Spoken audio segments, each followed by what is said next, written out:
प्यार से नाद अलंकार से गीत जन्म मरमवा के अस दुख सहला हो मानव तनवा पौल महान भैया वीरनु मानव तनवा पवल महान भैया वीरनु मृत लोकवा में आके माया के बजरिया में बेची दिहलाया पनाई मान भैया वीरनु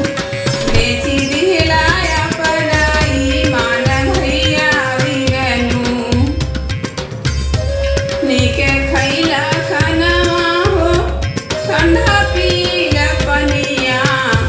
नीके खैला खनवा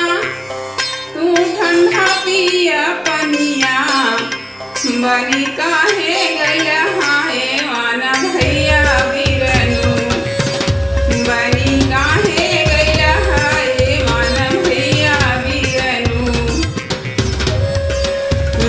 जन्म मरमवा के अस दुख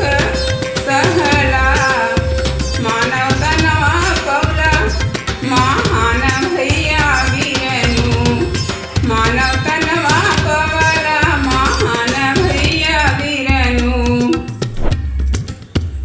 अंधारी कोठरिया में कैल करमवा हो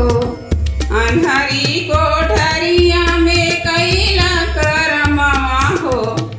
भूली गैला श्री भगवान भैया वीरनु